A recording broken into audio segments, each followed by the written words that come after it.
During these past weeks, I have told Mr. Johnson and Mr. Whitney of the tragedy that would result from a strike. They have refused to heed my warning.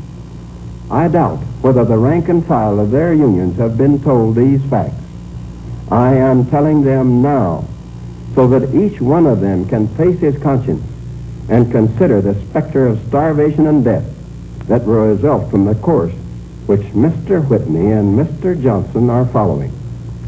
I do not speak tonight of the situation in the coal mines of the nation, for the men are now at work, and negotiations for settlement are now taking place between the government and the union. I am a friend of labor. You men of labor who are familiar with my record in the United States Senate know that I have been a consistent advocate of the rights of labor and of the improvement of labor's position. I have opposed and will continue to oppose unfair restrictions upon the activities of labor organizations and upon the right of employees to organize and bargain collectively. It has been the basic philosophy of my political career to advocate those measures that result in the greatest good for the greatest number of our people. I shall always be a friend of labor. But in any conflict that arises between one particular group, no matter who they may be, and the country as a whole, the welfare of the country must come first. It is inconceivable that in our democracy, any two men should be placed in a position where they can completely stifle our economy and ultimately destroy our country. The government is challenged as seldom before in all our history. It must meet the challenge or confess its impotence. I would regret deeply if the act of these two leaders of those unions should create such a wave of ill will and a desire for vengeance that there should result ill-advised restrictive legislation that would cause labor to lose those gains which it has rightfully made during these years.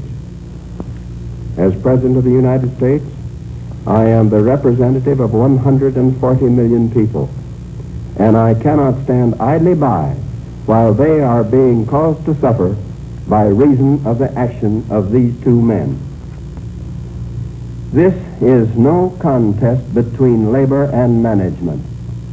This is a contest between a small group of men and their government.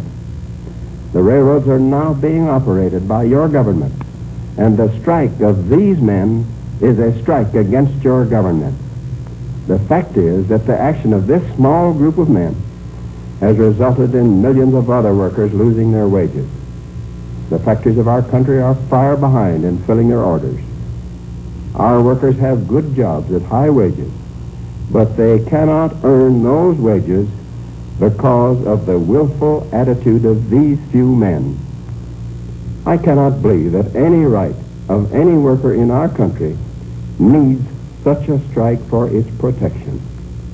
I believe that it constitutes a fundamental attack upon the rights of society and upon the welfare of our country.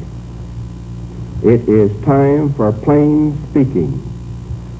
This strike with which we are now confronted touches not only the welfare of a class, but vitally concerns the well-being and the very life of all our people. The railroads must resume operation. In view of the extraordinary emergency which exists, as President of the United States, I call upon the men who are now out on strike to return to their jobs and operate our railroads. To each man now out on strike, I say that the duty to your country goes beyond any desire for personal gain. If sufficient workers to operate the trains have not returned by 4 p.m. tomorrow, as head of your government, I have no alternative but to operate the trains by using every means within my power. I shall call upon the Army to assist the Office of Defense Transportation in operating the trains, and I shall ask our armed forces to furnish protection to every man who heeds the call of his country in this hour of need. This emergency is so acute and the issue is so vital that I have requested the Congress to be in session tomorrow at 4 p.m., and I shall appear before a joint session of the Congress to deliver a message on this subject. Ladies and gentlemen, our national anthem.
Ladies and gentlemen, you have just heard the President of the United States. This is ABC, the American Broadcasting Company.